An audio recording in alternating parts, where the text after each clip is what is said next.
So I'm back now to kind of show you a little bit of demo, sort of where to start with your project and to go over the colors and the saturation.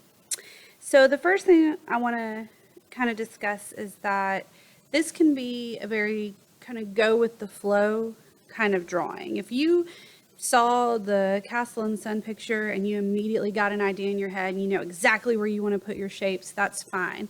But if you're also just going to kind of like just start with your lines and shapes, just sort of see where the picture takes you, that's okay too, because it's sort of how I create this project. I like to start with the sky element. It could be sun, moon, stars, it's up to you.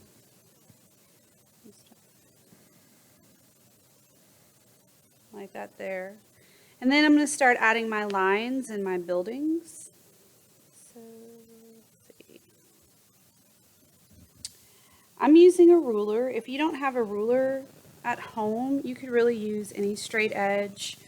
I just put some basic materials of what we're kind of using in class to create our projects, but if you guys get a little creative and use something different, that's fine. Use what you have.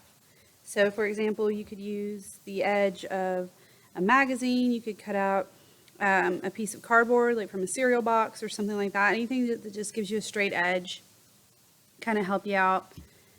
So let's see, like this here, maybe 2 half circles, like that idea. Let's see.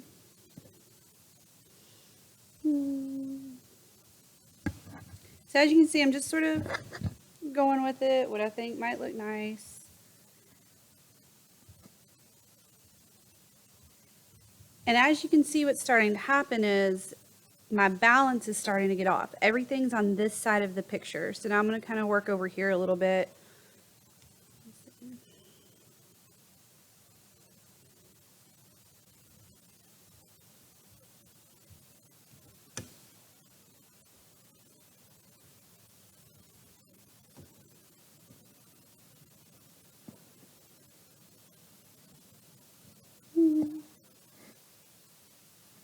Diagonal line. And then I'm going to keep going on with these shapes inside. If you feel pretty confident that you don't have to use your ruler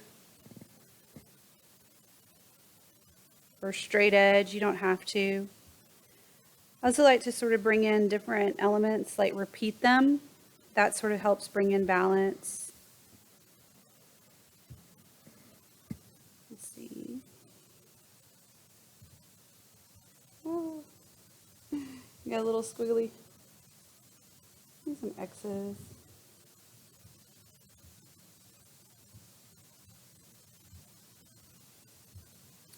Now my balance is starting to get off again. Everything's sort of up here. So then I would start to work down here and everything. I'm not going to keep going because I'm just showing you a way to get started. This by no means is finished. I still need to add some patterns and designs and lines down in here. But when you're done getting a nice balanced composition using line and shape, I want you to add some color. Erase my board. And we're going to talk about what I discussed in the second video about saturation. Talked about a sponge being so saturated it couldn't hold any more water. Well, now let's talk about color. 2 most common forms of colors that we have at home: markers and crayons. You can use paint for this, that's fine. That'll give you different saturations as well. The way to get different saturations of color with paint is by adding more water. If you take your brush and get just a little bit of water and get some paint on your brush and paint with it, that's going to be full saturation of that paint color. If you add a lot of water to your brush and just a little bit of paint, that's going to be a very light saturation. So here is the example that I was talking about in the previous video, a marker. A marker is fully saturated. If I go and draw a square and I color it in with my marker, I could keep coloring and it's going to stay the same saturation of red. It is red. It's there. It's not going to get any darker, any lighter. That's full saturation. If I go in with my crayon, however, and I do my square and I press down lightly,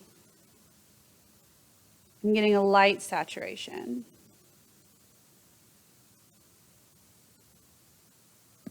If I go and I press down kind of medium,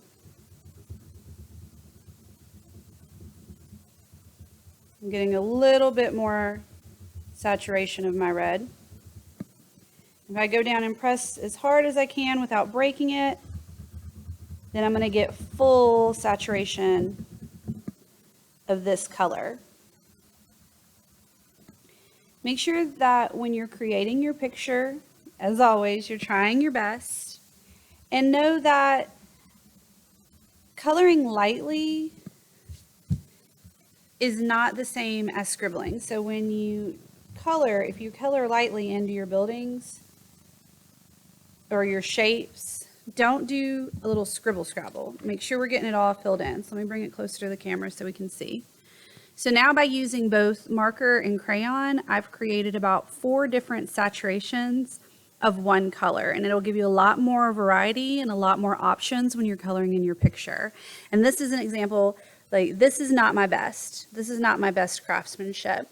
And try your best to get it all colored in no matter what saturation you're trying to create. And if you brought paint into the mixture, then I mean, you'd have lots of different options. But use what you have. If all you have is markers, it's fine.